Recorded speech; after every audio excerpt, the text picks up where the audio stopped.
Good morning all of you. कैसे हैं? I hope कि आप लोग अच्छे होंगे।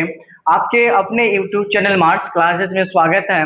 आज हम कक्षा 10वीं के बिहार बोर्ड के जो हमारा बायोलॉजी का बुक है, उस बायोलॉजी के बुक का चैप्टर नंबर 1 को हम लेकर आए हैं। इससे पहले हम लोग चैप्टर नंबर 1 के हम लोग डे 1 को कवर कर चुके हैं। आज हम लोग डे नंबर 2 को लेकर आए हैं, जिसमें हम लोग देखेंगे इस चैप्टर के बारे में डीपली से अध्ययन करेंगे। मुझे पूर्ण विश्वास है कि आप लोग का जो हमारा भविष्य में आने वाले एग्जाम है, उस एग्जाम की तैयारी अच्छे से चल रही होगी। साथ ही साथ आपके दोस्तों की भी तैयारी अच्छे से चल रही होगी। यदि आप हमारे इस चैनल पर यदि नए होंगे तो हमारे इस चैनल को सब्सक्राइब कर लीजिएगा। साथ ही अपने दोस्तों को शेयर भी कर दीजिएगा, क्योंकि उनका भी तैयारी आपके साथ साथ अच्छे से चल सके। तो आज हम लोग इस चैप्टर के डे 1 में हम लोग देखे थे कि हम लोग जैव परिक्रम के बारे में पढ़े थे। जैव परिक्रम के बाद हम लोग पोषण के बारे में पढ़े थे, साथ ही इसके प्रकार के बारे में पढ़े थे, जिसमें से हम लोग देखे थे स्वपोषण और परपोषण। स्वपोषण के बारे में डीपली से अध्ययन किए थे और परपोषण के बारे में हम लोग डीपली से अध्ययन किए थे। इसके बाद हम लोग देखे थे परपोषण के भी अलग अलग प्रकार होता है, जिसमें से हम लोग देखे थे कि परपोषण 3 प्रकार के होता है: मृतजीवी पोषण, प्राणी संपोषण और परजीवी पोषण देखे थे। इसके बाद हम लोग इन चीजों के बारे में हम लोग अध्ययन से डीपली से अध्ययन किए थे। आज हम लोग जो देखने जा रहे हैं वो हमारा अगला टॉपिक है, वो हो जाएगा हमारा पौधों में पोषण। आज का जो हमारा टॉपिक है उसका नाम हो जाएगा पौधों में पोषण।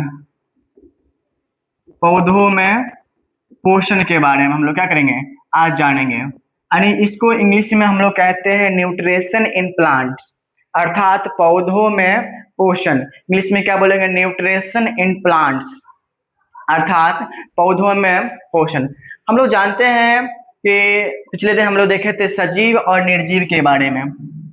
सजीव के बारे में हम देखे थे कि इस सजीव के अंतर्गत हमारा पेड़ पौधा भी आता है, पेड़ पौधा भी आते हैं और जीव जंतु भी आते हैं।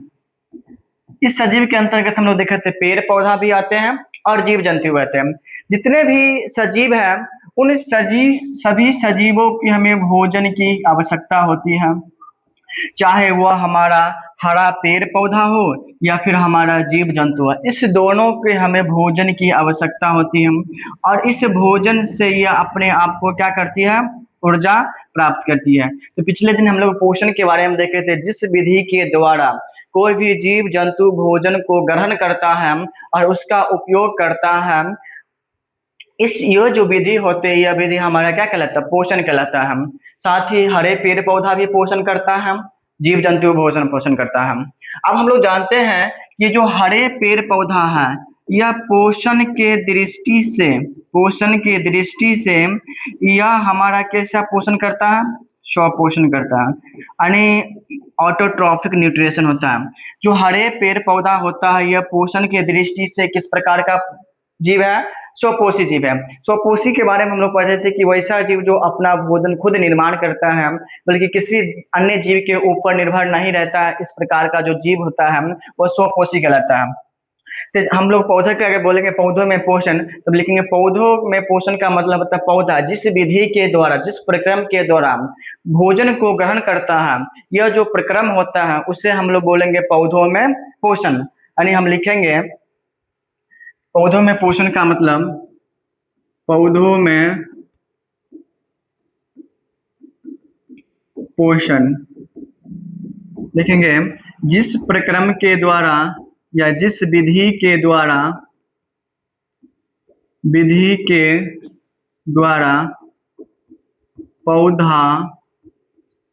पौधों भोजन ग्रहण कर उसका उपयोग करते हैं, यह विधि या यह प्रक्रम पौधों में पोषण कहा जाता है। यह प्रक्रम पौधों में पोषण कहा जाता है। यानी जिस प्रक्रम के द्वारा पेड़ पौधे अपना भोजन को ग्रहण करते हैं, यह जो भोजन ग्रहण करने की जो तरीका होती है, उस तरीका को हम लोग पौधों में पोषण कहता है। अब हम बात करते हैं जो पौधों में पोषण है, ये हमारा पौधा है और यह पोषण के दृष्टि से कैसा करता है? स्वपोषी होता है। स्वपोषी।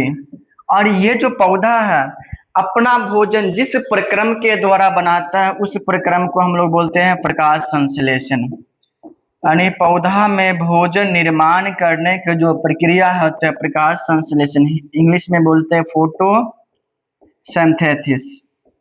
यानी जिस प्रक्रम के द्वारा इसको अपना भोजन निर्माण करता है, यह जो प्रक्रम होता है यह हमारा प्रकाश संश्लेषण होता है। अब हम बात करते हैं ये जो पौधा है, ये पौधा पोषण के दृष्टि से हमारा स्वपोषी होता है, पोषण के दृष्टि से स्वपोषी होता है। लेकिन कुछ ऐसे पौधे होते हैं जो अपना भोजन खुद हमारा निर्माण नहीं करता है, बल्कि वो अन्य जीवों के ऊपर निर्भर करता है, अन्य जीव से अपना भोजन की प्राप्ति करता है। तो सभी पेड़ पौधे स्वपोषी नहीं होते हैं। हम बात करते हैं ये जो पौधा है, ये पौधा यह अपना भोजन किसी अन्य जीवों से क्या करते हैं, प्राप्त करते हैं, बल्कि खुद इसका निर्माण नहीं करते हैं। इसके अंतर्गत जो हमारा आते हैं ये पौधा हमारा क्या हो जाएगा, पहला तो हम बात कर ले मृतजीवी होते हैं, दूसरा हमारा पौधा आ जाएगा परजीवी होते हैं, और तीसरा हमारा पौधा आ जाता है हमारा कीटभक्षी पौधा होता है, कीटभक्षी पौधा। यानी पहला पौधा हमारा मृतजीवी हो गया, ये अपना भोजन खुद नहीं निर्माण करते हैं। दूसरा पौधा का नाम हो गया परजीवी हो गया, ये भी अपना भोजन खुद से निर्माण नहीं करते हैं। और तीसरा पौधा हमारा कीटभक्षी हो गया। मृतजीवी का मतलब होता है कि जो अपना भोजन मृत जीव जंतु से अपना भोजन क्या करते हैं, प्राप्त करते हैं। इस प्रकार का जो जीव होता है ये हमारा मृतजीवी होता है। जैसे हम बात कर ले कुकुरमुत्ता की बात कर ले, गोबर छत्ता की बात कर ले, जिसको मशरूम की बात कर ले, मशरूम की बात कर लें, ये मशरूम किसी मृत जीव जंतु या सड़े गले पदार्थ होते हैं वहां पर रहता है और उससे अपना भोजन की प्राप्ति करता है। ये हमारा क्या मृतजीवी पोषण हो गया। वही दूसरे हम बात करें परजीवी की बात कर लें, तो परजीवी भी अपना भोजन खुद निर्माण नहीं करता, किसी अन्य जीव के ऊपर निर्भर करता है। जैसे हम बात कर लें अमरबेल का पौधा, अमरबेल का जो पौधा होता है, ये अमरबेल का पौधा किसी अन्य पादप के ऊपर अपना रहकर और उसी पौधा से अपना भोजन की प्राप्ति करता है या अपना भोजन खुद निर्माण नहीं करता है। इस प्रकार की जो पौधा होता है वह हमारा परजीवी के अंतर्गत है। और तीसरा पौधा है जिसका नाम हमारा कीटभक्षी पौधा, तीसरा पौधा का नाम है हमारा कीटभक्षी पौधा। नाम से स्पष्ट है कीटभक्षी पौधा। कीटभक्षी का मतलब ये जो पौधा है, ये पौधा किसको खाता है, कीट पतंग को खाता है। किसको खाता है, कीट पतंग को खाता है।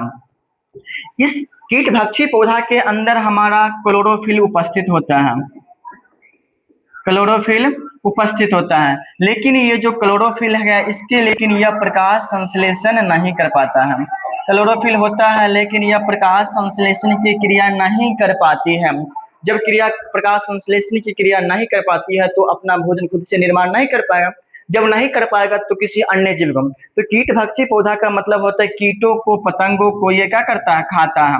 अब जब कीट पतंग को क्यों खाता है, तो कीट पतंग को खाने के लिए इस पौधा का मुख्य उद्देश्य है कि ये अपने अंदर नाइट्रोजन की पूर्ति करना, नाइट्रोजन। और ये पौधा वहां पर जाकर ज्यादा उगते हैं जहां पर हमारा नाइट्रोजन की क्या होती है, कमी होती है। तो नाइट्रोजन की पूर्ति करने के लिए जो कीटभक्षी पौधा है नाइट्रोजन को कीटों को भक्षण करता है, कीटों को खाता है। अब हमको पता है कि जो हमारा वायुमंडल है, इस वायुमंडल में हमको पता है नाइट्रोजन कितना परसेंट है, 78% है। और ये जो नाइट्रोजन गैस सभी जीवों के लिए अति आवश्यक है, पेड़ पौधों के लिए। और ये पेड़ पौधा इसी नाइट्रोजन के उपस्थिति में अपना ये पोषक तत्व को ग्रहण करता है। और जैसे हम लोगों के अलग अलग प्रकार के पोषक तत्व की आवश्यकता है, तो उसी प्रकार पेड़ पौधों को भी अलग अलग प्रकार के पोषक, जिसमें नाइट्रोजन हो गया, फास्फोरस हो गया, पोटेशियम इत्यादि प्रकार के हमारा पोषक तत्व की आवश्यकता है। और हमको पता है कि जो नाइट्रोजन गैस है, ये नाइट्रोजन गैस हमारा स्वादहीन होता है, स्वादहीन, रंगहीन और क्या, और गंधहीन होता है। ये तीनों नेचर का हमारा नाइट्रोजन गैस हो गया। तो पता चल गया कीटभक्षी पौधा कीटों को भक्षण क्यों करता है, वह नाइट्रोजन की प्राप्ति कर लेंगे, और नाइट्रोजन की प्राप्ति करने के लिए पौधा वहां पर उगता है, उस भूमि पर उगता है जहां पर हमारे नाइट्रोजन की कमी होती है। नाइट्रोजन की कमी पूरा करने के लिए कीटों को भक्षण करता है, कीटों को खाता है हम, लेकिन इसके अंदर क्लोरोफिल नामक वर्णक पाया जाता है। हमको पता है कि हमारा जो एटमॉस्फेयर है, वायुमंडल है हमारा, इस वायुमंडल एनवायरमेंट में हमारा 78% सबसे ज्यादा पाए जाने वाली गैस की मात्रा कौन सा है? नाइट्रोजन है। और नाइट्रोजन हमारा एक ऐसी गैस है जो रंगहीन होता है, स्वादहीन और गंधहीन होता है, तीनों नेचर की होती है। तो हम लोग देख लिए कि सभी पेड़ पौधा हमारा भोजन ग्रहण करने के लिए पोषण करता है, जिसमें से हम बात करते हैं कुछ पौधे स्वपोषी होता है, कुछ हमारा अन्य जीवों के ऊपर निर्भर रहता है। तो ये था हमारा पौधों में पोषण। अब हम थोड़ा इससे आगे बढ़ते हैं, जिसमें हम देखते हैं कि ये हरे पेड़ पौधे होते हैं जिस प्रक्रिया के द्वारा अपना भोजन का निर्माण करता है, उस प्रक्रिया को हम लोग बोलते हैं प्रकाश संश्लेषण। क्या बोलेंगे? प्रकाश संश्लेषण। यानी ये जो हरे पेड़ पौधा है, जिस प्रक्रिया के द्वारा अपना भोजन निर्माण करता है, इस प्रक्रिया को हम लोग बोलेंगे प्रकाश संश्लेषण। इंग्लिश में बोलेंगे फोटोसिंथेसिस। क्या बोलेंगे?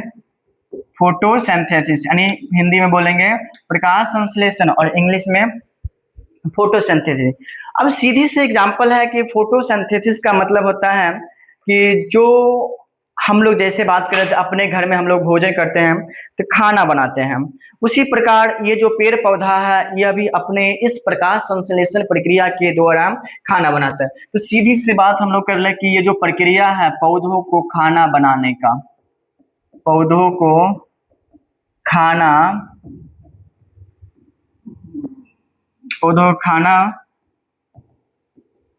बनाने की प्रक्रिया है, यह जो पौधा है या इसी प्रक्रिया के द्वारा अपना भोजन का निर्माण करते हैं। अब हम बात कर ले जो प्रकाश संश्लेषण है, ये फोटोसिंथेसिस होता कब है? तो समय की बात कर ले तो दिन के समय में, हमारा डे के समय में होता है। डे के समय में क्यों होता है अभी जस्ट बतलाएंगे, डे के समय में होने के क्या कारण है।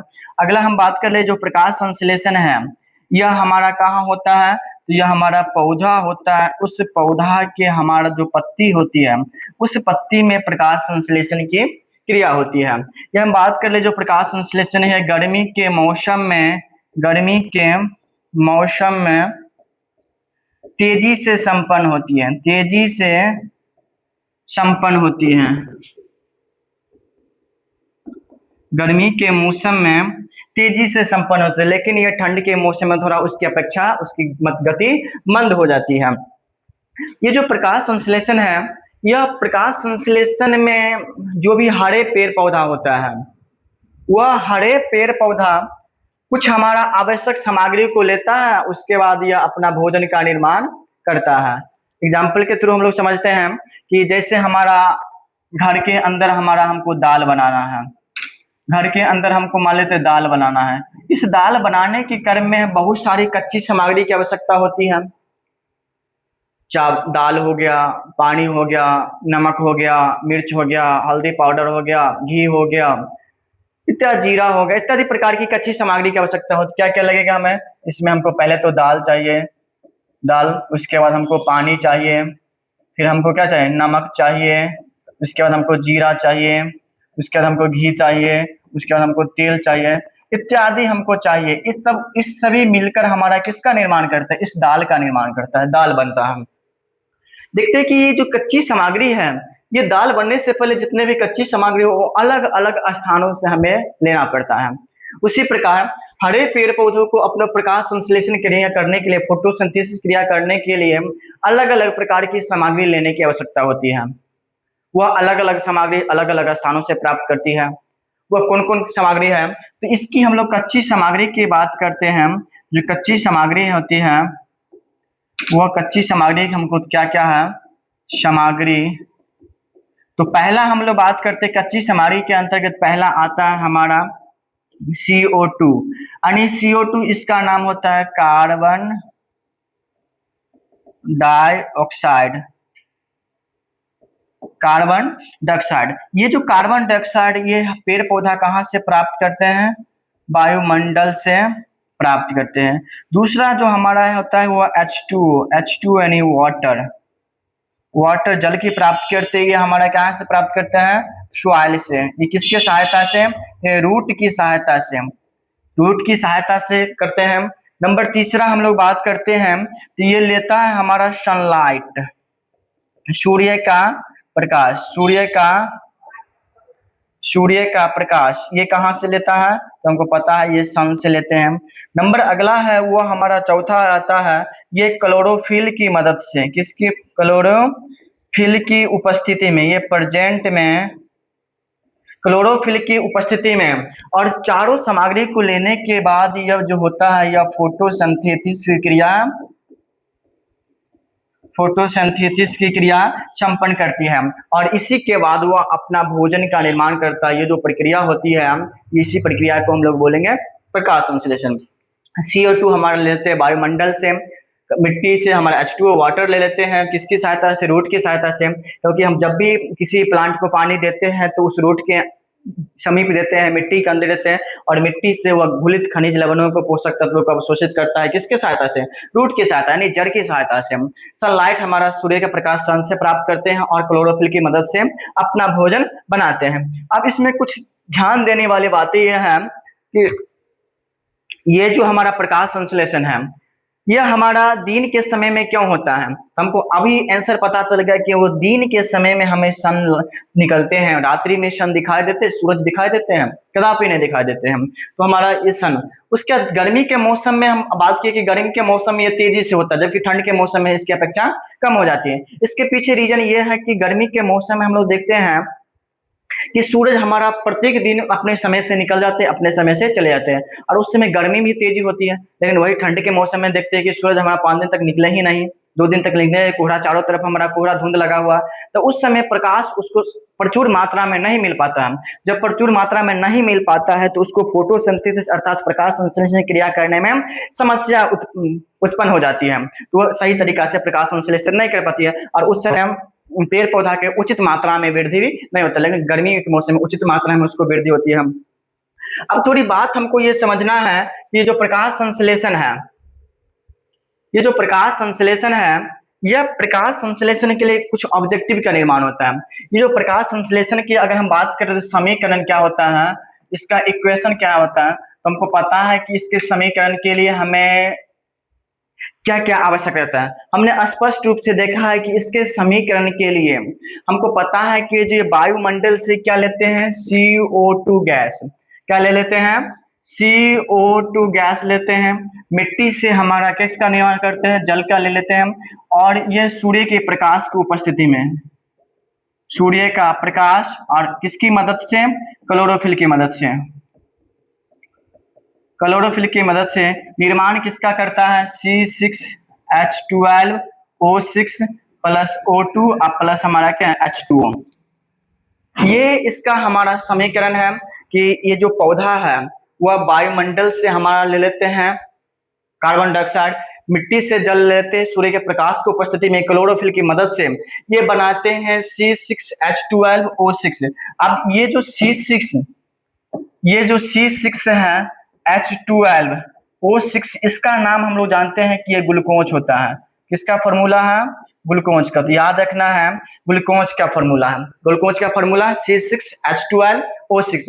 ये जो ग्लूकोज है यह एक प्रकार की हमारा हाइड्रोकार्बन है। क्या है? हाइड्रोकार्बन। यह हाइड्रोकार्बन किसका मतलब? हाइड्रोकार्बन का मतलब क्या हो? हाइड्रोकार्बन ये जो हम नाम से स्पष्ट, ये दो शब्दों से मिलकर है, एक हमारा हाइड्रो और दूसरा हमारा क्या? कार्बन। हाइड्रोजन मतलब हाइड्रोजन और कार्बन मतलब कार्बन। तो जिस यौगिक में हमारा हाइड्रोजन और कार्बन दोनों प्रेजेंट होता है उस यौगिक को हम लोग क्या बोलेंगे? हाइड्रोकार्बन। तो ग्लूकोज में हमारा कार्बन भी है और हाइड्रोजन है, यह एक प्रकार की हाइड्रोकार्बन है। याद होगा। बाद बाकी हमें प्रोडक्ट के रूप में क्या देती है? तो हमें प्रोडक्ट के रूप में ऑक्सीजन देते हैं। ये हमारे वायुमंडल में ऑक्सीजन को छोड़ देती है, जिस कारण हमें श्वास लेने के लिए हम लोग इसका इस्तेमाल करते हैं। अब ये हमें प्रोडक्ट के रूप में यही नहीं देता है हमें प्रोडक्ट के रूप में, तो हम लोग को जीवन यापन करने में, श्वास लेने में काफी अनेक प्रकार की समस्याएं उत्पन्न हो जाती हैं। अलग अलग प्रकार की समस्या उत्पन्न होते हैं। तो हमारे प्रोडक्ट के रूप में हमें क्या देता है, ऑक्सीजन। यह प्रकाश संश्लेषण पेड़ पौधा अपना भोजन बनाने के साथ साथ मानव प्रजाति के लिए भी हमारा फायदेमंद हुआ, क्योंकि वो हमारे जीवन रक्षक देता है, जिसका नाम है हमारा ऑक्सीजन देता है, हमारा पर्यावरण के भी संतुलन बनाए रखता है। अब बात समझना है कि जो प्रकाश संश्लेषण है, यह प्रकाश संश्लेषण होता कहाँ है। इसका स्थान की बात कर लें तो यह स्थान हमारा होता है पौधों की जो पत्ती होती है, उस पत्ती में यह प्रकाश संश्लेषण की क्रिया होती है। इसलिए इस पत्ती को हम लोग बोल देंगे पौधों का रसोई घर। इसलिए हम लोग इस पत्ती को हम लोग बोलेंगे पौधों का रसोई घर। इस पत्ती में होने का क्या कारण है, हमको पता है। इस पत्ती में हमारा हरित लवक होता है, हरित लवक होता है, और इस हरित लवक में हमारा होता है क्लोरोफिल नामक हमारा क्या होता है, वर्णक होता है। और इसी वर्णक के कारण हमारा पत्ती का जो रंग होता है, उस पत्ती का रंग हमारा कैसा होता है, हरा। अब इस पत्ती का रंग हरा पूछे किसके कारण होता है, क्लोरोफिल के कारण। पौधों का रसोई घर किसे कहता है, kitchen house of the plant किसे कहा गया है, तो हम लिखेंगे पत्ती का। ये जो हरित लवक वर्णक होता है, इस क्लोरोफिल में हमारा एक धातु पाया जाता है, जिस धातु का नाम होता है मैग्नीशियम।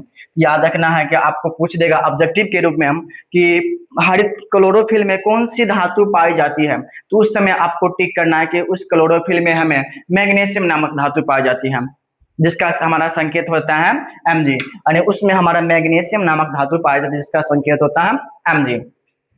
उसके बाद हम थोड़ा इसका और डीपली जानते हैं।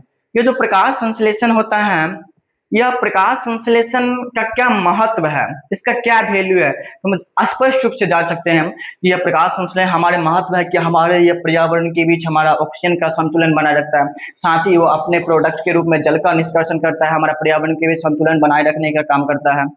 वायुमंडल में हमारा कार्बन डाइऑक्साइड की मात्रा को नियंत्रित करता है। ये सब इसका हमारा महत्व हो गया। तो हम लोग प्रकाश संश्लेषण समझ गए। प्रकाश संश्लेषण पूछा क्या, यह एक ऐसी प्रक्रिया है जिसमें हरे पेड़ पौधा अपना भोजन निर्माण करता है। यह प्रक्रिया हमारा क्या कहलाता है, प्रकाश संश्लेषण कहलाता है। ये प्रकाश संश्लेषण करने के लिए पौधों में कुछ कच्ची सामग्री की आवश्यकता होती है, जिसमें कच्ची सामग्री की आवश्यकता, जिसमें हमारा पहला होगा CO2 यानी कार्बन डाइऑक्साइड। ये कहाँ से प्राप्त करते हैं, वायुमंडल से प्राप्त करते हैं। दूसरा बात करें हम लोग वाटर, जल कहाँ से प्राप्त करते हैं, मिट्टी से। किसकी सहायता से, रूट की सहायता से प्राप्त करते हैं। नंबर तीसरा है सनलाइट, कहाँ से, सूर्य का प्रकाश, सन से। और हम नंबर अगला है क्लोरोफिल, हमारा किसके प्रेजेंट की उपस्थिति में हमारा अपना भोजन का निर्माण करता है। ये जो प्रक्रिया होती है, इसी प्रक्रिया को हम लोग बोलेंगे प्रकाश संश्लेषण के नाम से जानते हैं। अब ये जो प्रकाश संश्लेषण होता है, ये दो प्रकार के होते हैं। एक हमारा प्रकाशिक प्रकाश संश्लेषण और दूसरा होता है हमारा अप्रकाशिक प्रकाश संश्लेषण। नाम ही से स्पष्ट है कि प्रकाशिक कहने का मतलब होता है कि कितने प्रकार के हो जाएगा, दो प्रकार के। एक का हमारा हो जाएगा नाम, एक का नाम हो जाएगा हमारा प्रकाशिक प्रकाश संश्लेषण, प्रकाशिक प्रकाश संश्लेषण, और दूसरा का नाम हो जाएगा अप्रकाशिक प्रकाश संश्लेषण, प्रकाश संश्लेषण। अब हमको पता है कि ये जो प्रकाशिक है, इसमें एक छुपा हुआ वर्ड जिसका नाम है प्रकाश, जिसका नाम क्या है, प्रकाश। तो वैसा हम बोलेंगे, वैसा प्रकाश संश्लेषण जो प्रकाश की उपस्थिति में होती है। किसकी उपस्थिति में, प्रकाश की उपस्थिति में होती है। इस प्रकार की जो हमारा संश्लेषण होता है उसे हम लोग प्रकाश संश्लेषण। लेकिन कुछ ऐसे प्रकाश संश्लेषण होता है जो प्रकाश की उपस्थिति में नहीं संपन्न होती है, उसे हम लोग बोलेंगे अप्रकाशिक संश्लेषण, प्रकाश संश्लेषण। जो प्रकाश की उपस्थिति में संपन्न होती है उसे हम लोग बोलेंगे प्रकाशिक प्रकाश संश्लेषण। लेकिन जो प्रकाश की अनुपस्थिति में संपन्न होता है उसे हम लोग अप्रकाशिक प्रकाश संश्लेषण कहते हैं। क्लियर। आप देखते हैं कि ये जो प्रकाश संश्लेषण है यह पौधों के पत्तियों में होता है, इसलिए इसे पौधों के पत्तियों को हम लोग बोलेंगे, जो हमारा संश्लेषी है उसे हम लोग बोलेंगे प्रकाश संश्लेषी अंगक। तो प्रकाश संश्लेषी अंगक पूछेगा तो हम लोग क्या बोलेंगे, बोलो प्रकाश संश्लेषी। हम बात करते हैं कि प्रकाश संश्लेषी अंग पूछेगा तो हमें क्या बोलेंगे, प्रकाश संश्लेषी अंग होता है हमारा पत्ती, और अंगक पूछेगा तो हमारा क्या हो जाएगा, हरित लवक। हरित लवक। यानी हमने बात किया कि प्रकाश संश्लेषी अंग पूछेगा तो हमारा हो जाएगा पत्ती, लेकिन प्रकाश संश्लेषी अंगक पूछेगा तो हमारा क्या हो जाएगा, हरित लवक। क्या हो जाएगा, हरित लवक। अगर हम बात ये किसकी उपस्थिति में होता है, तो ये क्लोरोफिल की उपस्थिति में होता है, इसलिए इस क्लोरोफिल अणु को हम लोग प्रकाश संश्लेषी अंगक बोलेंगे, प्रकाश संश्लेषी इकाई बोले। क्लोरोफिल की मदद से, क्लोरोफिल की उपस्थिति में होता है, इसलिए इसे प्रकाश संश्लेषी इकाई बोलेंगे। इकाई कौन हो जाएगा, क्लोरोफिल। तीन ऑब्जेक्टिव बना, प्रकाश संश्लेषी अंग पत्ती, प्रकाश संश्लेषी अंगक हरित लवक, प्रकाश संश्लेषी इकाई क्लोरोफिल। ये तीनों क्वेश्चन काफी इंपोर्टेंट है एग्जाम के दृष्टि से, इसको आप लोग अच्छे से याद कर लें। अब हम बात करते हैं कि जो प्रकाश संश्लेषण, हमने देखा कि पत्ती का रंग जो हरा होता है ये क्लोरोफिल की उपस्थिति के कारण होता है। क्या कुछ ऐसे पौधे होते हैं, हम अपने आसपास के क्षेत्रों में ऐसे पौधों को देखते हैं जिनका पत्ती का रंग हमारा अलग अलग, उसका पीला भी होता है, पीला पर चितकावर भी होता है, तो क्या उस पौधों में प्रकाश संश्लेषण क्रिया करने की क्षमता होती है या नहीं होती है? क्या जो पौधे हरे होते हैं केवल उसी में हमारा प्रकाश संश्लेषण क्रिया करने की क्षमता होती है? इसके लिए आप स्पष्ट रूप से जान लीजिए कि कोई भी पौधा हो, कोई भी हमारा पेड़ पौधा हो, अगर उस पौधा का पत्ती का रंग हरा हो, पीला हो, या हम लोग चितकाबर की नाम से जानते हैं, चितकाबर हो, या कोई भी प्रकार की हमारा पौधा हो, उसका कलर किसी प्रकार का हो, यदि उस पौधा में हमारा क्लोरोफिल हो, क्लोरोफिल नामक वर्णक पाया जाता हो, तो उस क्लोरोफिल नामक वर्णक यदि पाया जाता हो तो प्रकाश संश्लेषण क्रिया आसानी से संपन्न कर लेगा। यदि क्लोरोफिल नामक वर्णक नहीं पाया तो प्रकाश संश्लेषण क्रिया नहीं चाहिए। जिससे हम बात करें क्रोटोन की पौधा, क्रोटोन की पौधा, इस पौधा का पत्ती का हम लोग देखते हैं अलग अलग डिजाइन होता है, इस पीला भी होता है और हमारा क्या होता है, चितकाबर भी होता है, सफेद पट्टी होता है। तो इसमें हमारा प्रकाश संश्लेषण करने के लिए क्लोरोफिल होता है, तो वो अपना भोजन का निर्माण अवश्य कर लेगा। अभी हमने देखा है कि जो प्रकाश संश्लेषण के लिए हमने एक सूत्र लिखा है, ये सूत्र हमारा प्रकाश संश्लेषण का जो हमारा समीकरण है, ये समीकरण के रूप में हम लोग इसको व्यक्त करते हैं। समीकरण क्या था कि CO2 प्लस H2O प्लस हमारा क्या निर्माण करता है, C6H12O6 प्लस O2 प्लस हमारा क्या H2O, यानी इसका नाम हो गया, ये किसकी उपस्थिति में, सूर्य की प्रकाश, सूर्य का प्रकाश, और ये हमारा लेता है क्लोरोफिल, क्लोरोफिल। हम लोग देखते हैं कि CO2 का मतलब होता है carbon dioxide, carbon dioxide. H2O का मतलब होता है जल, ये बनाता है हमारा क्या बनाता है, ग्लूकोज। ये O2 का मतलब होता है ऑक्सीजन, हमें प्रोडक्ट के रूप में देते हैं, और ये H2O का मतलब हमें क्या करता है, किसका निर्माण करता है, जल का निर्माण।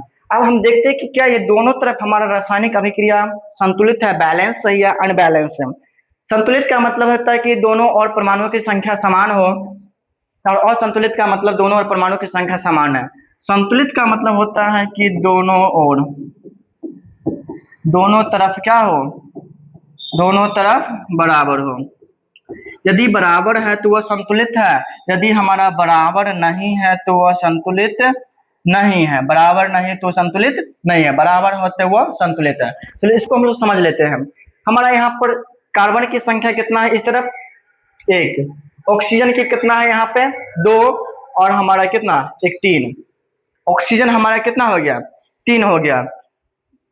हाइड्रोजन की बात कर लेते यहाँ पर कितना हो गया 2 हो गया, इधर कार्बन 6 हो गया, हाइड्रोजन इधर यहाँ पर ये 12 हुआ, ऑक्सीजन 6, फिर ऑक्सीजन यहाँ 2 हो गया, ऑक्सीजन यहाँ पर हाइड्रोजन 2 और ऑक्सीजन 1 हो गया। यदि इसको हम लोग संतुलित करना चाहते हैं तो दोनों और हमारा क्या करना चाहिए, बराबर संख्या होनी चाहिए। बराबर करने के लिए यदि हम यहाँ पर अगर 6 दे देते हैं, यहाँ पर 6 देते हैं और यहाँ पर कितना 12 देते हैं, तो अब हमारा क्या हो रहा है कि इस तरफ हमारा दोनों क्या हो रहा है, बराबर है। और यहाँ पर हम 6 दे दे और यहाँ पर हम कितना दे दें 6 दे दे, दोनों और हम देखते हैं कि अब बराबर हो गया। अब देखेंगे कि कार्बन 6, यहाँ पर कार्बन 6, तो कार्बन यहाँ पर भी कितना हो गया 6 हो गया। ऑक्सीजन 6 दूना 12, और यहाँ पर कितना हो गया 12 24, तो ऑक्सीजन हमारे कितना हो गया यहाँ पर 6 6 दूना 12, ऑक्सीजन यहाँ पर कितना हो गया कि ऑक्सीजन 6 दूना 12 और यहाँ पर ऑक्सीजन कितना 12 24, ठीक ना। और ऑक्सीजन हमारा यहाँ पर देखते हैं कि ऑक्सीजन हमारा कितना है 6 और 6 दूना 12, 12 6 18 और 6 24 हो गया। तो ऑक्सीजन की संख्या हमें पता चल गया कि दोनों और हमारा क्या हो गया, तो 24 हो गया। हाइड्रोजन की बात कर ले, हाइड्रोजन हमारा कितना हो गया 12 दूना 24 हो गया। हाइड्रोजन यहाँ पर 12 और हमारा कितना 6 दूना 12, 12 दूना 24 हो गया। अब हमारा ये हमारा दोनों तरफ हमारा क्या हो गया बराबर है, यानी कार्बन डाइऑक्साइड सी हमारा कितना हो गया, इस तरफ हमारा कितना बराबर, इधर भी हमारा क्या हो गया बराबर। हाइड्रोजन भी इधर बराबर, हाइड्रोजन भी इधर बराबर, ऑक्सीजन भी बराबर, ऑक्सीजन भी हमारा क्या हो गया बराबर। तो जब दोनों और हमारा परमाणुओं की संख्या समान होती है तो वह हमारा संतुलित हो जाती है। अगर परमाणु की संख्या समान नहीं होती है तो वह हमारा संतुलित नहीं होती है। तो आज की क्लास में हम लोग देखे हैं कि पौधों में पोषण किस प्रकार होता है, क्या पौधा अपना भोजन बनाते किस प्रक्रिया के बारे में देते हैं, प्रकाश संश्लेषण क्या है, प्रकाश संश्लेषण के बारे में हम लोग क्या अध्ययन डीपली अध्ययन किए। अगले दिन जो हम लोग अगले क्लास में आएंगे उस अगले क्लास में हम लोग अगले में देखेंगे कि वह जंतुओं में पोषण। आज हम लोग पौधों में पोषण के बारे में देख लें, अगले दिन हम लोग जंतुओं के पोषण के बारे में अध्ययन करेंगे। तब तक के लिए आज की क्लास के लिए इतना ही पर समाप्त करते हैं, फिर मिलते हैं अगले वीडियो के साथ। तब तक के लिए जय हिंद, जय भारत।